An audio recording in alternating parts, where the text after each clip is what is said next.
sholat Isya, sebentar lagi tarawih, Masjid Baitul Mukmin rahimakumullah. Pertama-tama mari kita sama-sama untuk menyampaikan rasa terima kasih, syukuran kepada Allah Subhanahu wa Ta'ala yang sampai saat ini tetap memberikan limpahan nikmat yang tiada tara. Nikmat lahir, kita bisa melangkahkan kaki ke tempat yang sangat mulia ini. Nikmat batin, kita masih dijaga keimanan, keislaman kita, sehingga kita semua berkumpul di masjid yang sangat indah, sangat permai, dan juga memberikan ketenangan dalam hati kita semua yang hadir di sini. Sampai-sampai jamaah saya di Masjid Riyadul Badi'ah tuh, Pak Aden, itu sengaja ingin silaturahim dengan jamaah Masjid Baitul Mukmin sini.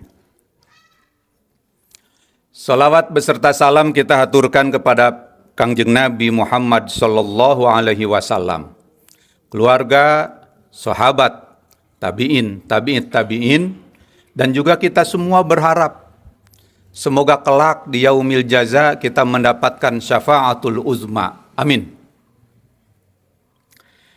Hadirin rahimakumullah, ada satu yang harus kita renungkan pada saat-saat ending bulan Ramadan. Kalau kita umpamakan sepertiga bulan Ramadan ini, itu ibaratnya itu babak final. Ya, Persib beberapa waktu lalu harus bertanding di luar kandangnya sendiri, hampir-hampiran, tapi Allah membantu para bobotoh dan pemain Persib sehingga menang walaupun tipis ya. Alhamdulillah. Demikian juga kita ini, ya. Kita semua di sini oleh Allah seolah-olah disediakan satu wahana. Ketika Allah menyebutkan melalui lisan yang mulia Rasulullah SAW, idza jaa Ramadan futihat abwabul jannah wa ghuliqat abwabun nar wa sufidat asyayatin. Ini masih terkenang dalam hati kita. Walaupun ungkapan tersebut sudah kita dengar mungkin lebih dari belasan kali. Tapi sekarang pun masih harus kita waspadai. Kenapa? Karena ini adalah saat-saat kita pada posisi ending. Dalam Formula One, itu para pembalap itu mereka berlomba. Ya, mereka masing-masing mengalahkan dirinya sendiri supaya bisa bertahan, tidak bergesekan dengan kendaraan temannya walaupun satu tim. Semakin ke sini, bukan semakin lemah, tapi malah semakin berhati-hati, tetapi harus memacu kecepatan dengan sangat smart. Oleh karena itu, dalam kaitannya dengan hal ini, kita pun perlu cerdas, smart di dalam menempatkan ibadah yang kita lakukan. Tadi saya mendapatkan informasi dari adik MC, alhamdulillah, Masjid Baitul Mukmin ini menjadi pelopor di dalam pengelolaan sampah. Ya, alhamdulillah. Ini satu prestasi, ya, kebetulan kita punya DKM seorang guru besar, ya. Insya Allah akan memberikan satu manfaat kepada kita semua, sehingga apa yang Allah firmankan di dalam Al-Quran, la tufsidu fil ar, jangan sekali-kali kalian berbuat kerusakan di muka bumi ini. Ya. Karena apa? Sesuai dengan yang kita alami 3-4 bulan yang lalu, ternyata bencana demi bencana mulai dari longsor di Sumatera Barat, Sumatera Utara, Aceh, Tamiang, Aceh Pidi, dan juga yang terakhir, kalau kita sebut terakhir ya, di Cisarua, itu tidak lepas dari kontribusi tangan-tangan manusia. Sehingga firman Allah itu benar adanya, zaharal fasadu fil barri wal bahri bima kasabat aidin nas. Nyata jelas kerusakan di muka bumi, di lautan, dan selainnya itu karena ulah tangan manusia. Nah, kita mudah-mudahan ya, Masjid Baitul Mukmin menjadi pelopor ya. Kalau saya punya kawan ya, ada Profesor Suhono nih, Prof.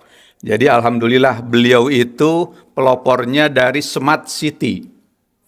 Kemarin mengkaji sebuah kajian ya di salah satu masjid di daerah Tubagus Ismail ya, itu dipaduk-padankan tentang bagaimana story daripada masyarakat sehingga nanti terbangunlah masyarakat dari masjid, kemudian dari masjid itu bersinar kepada masyarakat di luar masjid, dan itulah sebagai salah satu contoh daripada Smart City dalam miniatur, terutama di daerah Tubagus Ismail. Ya. Dan sekarang alhamdulillah Prof, ITB sudah punya yang namanya itu Smart City untuk laboratoriumnya itu di Sumarekon, Bandung. Ya, silahkan dimanfaatkan. Jadi kalau teman-teman nanti dari sini ingin nanti melakukan riset-riset secara kolaboratif, bisa menghubungi Profesor Suhono ya, atau ke kami juga. Jadi Islam mewariskan suatu masyarakat yang madani, masyarakat yang demikian peduli kepada lingkungan dan sekitarnya. Mari kita lihat. Ya, mulai dari kita bangun, kita diedukasi kumaha caranya etika ketika bangun tidur. Ya, baca doa alhamdulillahilladzi ahyana ba'dama amatana wa ilaihin nusyur. Terus angkat kajamban ya ke kamar mandi, langkahkan kaki kiri sambil berdoa apa? Allahumma inni a'udzubika minal khubusi wal khaba'isi. Sudah didoakan itu. Ya. Sehingga kami mencoba ya, kami dengan teman-teman di Salman sekarang itu Prof, kami mencoba untuk melakukan pelayanan buat kebersihan, karena kebetulan ya malam pertama itu lebih dari 600 orang tamu-tamu Allah yang datang ke Masjid Salman. Ya. Jadi sampai sekarang biasanya sampai berakhir itu masih tetap posisinya itu kalau tidak bertambah minimal konstan. Ya. Maka salah satu yang menjadi perhatian kami adalah bagaimana menjaga WC, kamar mandinya itu tetap memiliki satu prestasi yang indah, kemudian juga tidak menghasilkan jijik kepada para jamaahnya. Nah ini juga, ya. Sampai-sampai kami mengundang ya jasa khusus ya di luar karyawan tetap, kemudian mereka itu melakukan treatment bagaimana cara menjaga kebersihan dari kamar mandi, WC-WC yang ada di lingkungan Masjid Salman. Ini diantaranya. Bahkan kami mencoba untuk melakukan recycling ya, air itu ya, air limbahnya itu kami olah, kemudian sekiranya nanti bisa dimanfaatkan untuk hal-hal yang lain. Demikian juga untuk pemulasaraan jenazah. Kemarin ada salah seorang guru besar ya di ITB ya, mulai dari ruang jenazah rumah sakit, tidak ke rumah dulu, langsung ke tempat kami di Pulasara ya, semuanya serba higienis, dan terakhir tidak ke rumah, langsung dikirim ya setelah disolatkan di Masjid Ruang Utama Salman, kemudian dikirim ke Aula Barat ya untuk mendapatkan penghormatan terakhir dari ITB, kemudian dikirim ke Cibarunai. Nah ini barangkali satu hal yang bisa kita kerjasamakan ya. Mungkin kalau di sini sudah ada kereta jenazah atau ambulan? Sudah, alhamdulillah ya. Nanti kalau misalnya membutuhkan, ambulan belum ya. Nanti kalau membutuhkan ya, kebetulan Ustadz Fatah ini adalah alumni dari imam muda kami ya. Kami anggap semua jamaah Baitul Mukmin itu adalah keluarga besar kami. Silahkan ya, bila ayah bapak ibu ada keluarganya, anggota keluarganya yang membutuhkan bantuan, kontak saja. Insya Allah kami akan berusaha.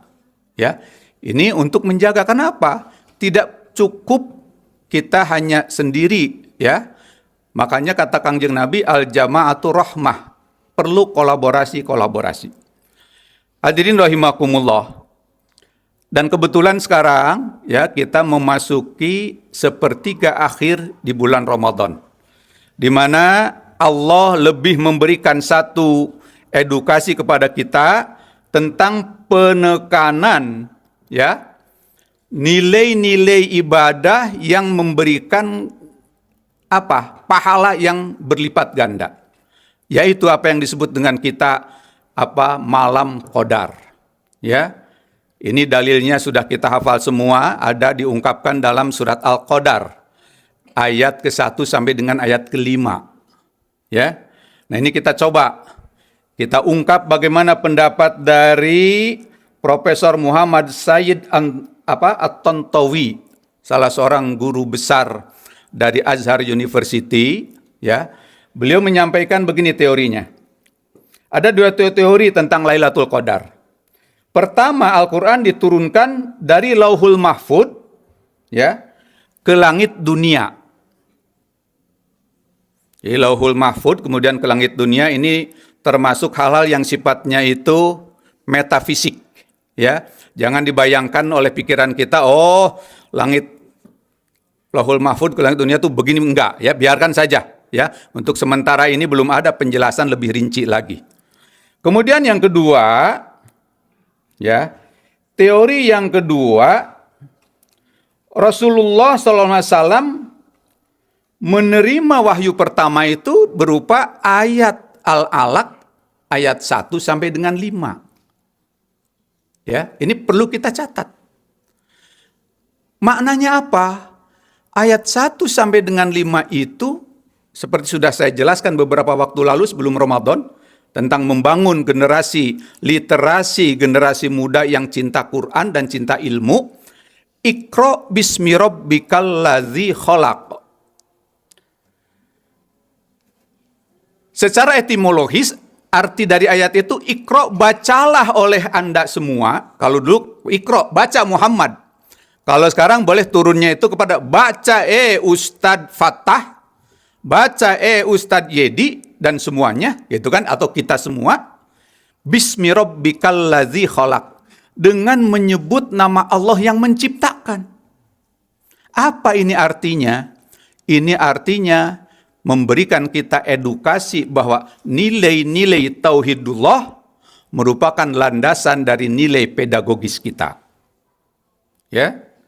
Boleh kita mengembangkan dengan teorinya Thomas Likona. Boleh kita mengembangkan dengan teorinya teorinya Luri Venusi atau Narvaez, ya, atau dengan teori Bloom anatominya. Tetapi yang paling penting menurut analisis saya harus disertakan yang namanya nilai-nilai pedagogis berbasis tauhidullah. Karena dengan adanya tauhidullah maka akan memberikan benteng kepada peserta didik kita, anak-anak kita, bahwa ilmu yang dia peroleh itu semata-mata adalah anugerah dari Allah. Anugerah dari Allah. Kalau tidak didasarkan kepada anugerah dari Allah, maka ini bahaya. Kita Indonesia tidak butuh orang pintar, kita sudah sangat banyak. Ya. Tapi yang butuh adalah orang yang jujur, ya, di samping pintar. Jadi pintar plus jujur. Nah, kejujuran itu merupakan edukasi dari sekolah yang Allah berikan kepada kita selama kurang lebih 1 bulan ini, yaitu sekolahnya Ramadan. Kenapa demikian? Menurut Imam Abu Bakar Al-Jazairi di dalam kitab Minhajul Muslim, ya, halaman 301 sampai 306, di situ disebutkan salah satu nilai edukasi daripada Ramadan itu adalah nilai integritas seorang hamba Allah.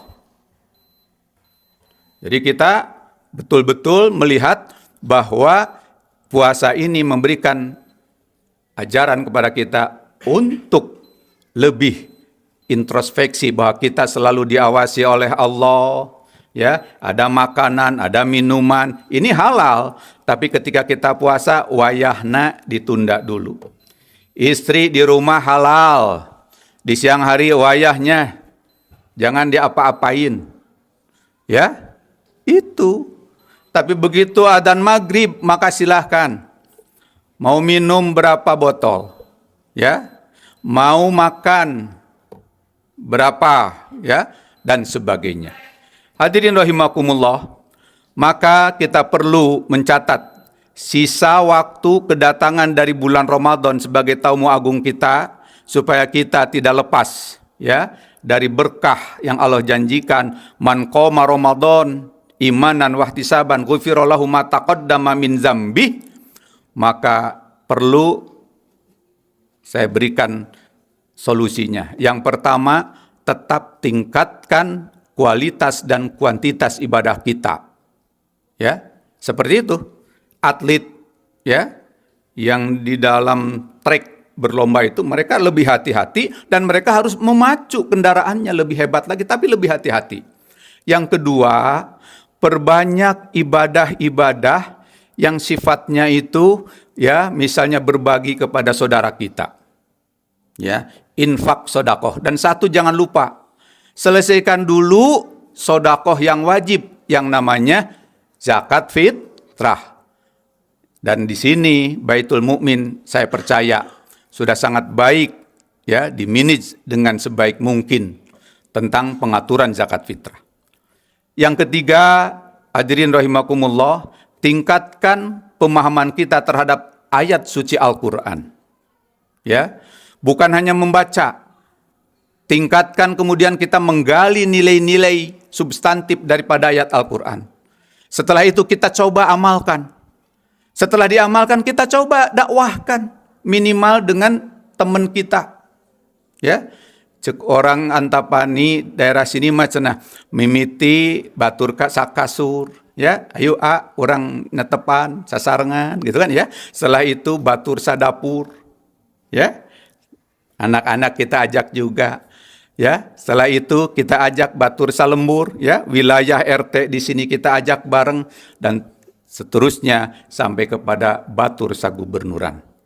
Demikian, mudah-mudahan ini menjadi penambah keimanan kita, menambah keyakinan kita bahwa di akhir Ramadan ini kebaikan-kebaikan masih tersedia buat kita. Mari kita manfaatkan malam-malam akhir, hari-hari akhir di bulan Ramadan, supaya kita betul-betul kelak di tanggal 1 Syawal itu menjadi minal aizin wal faizin.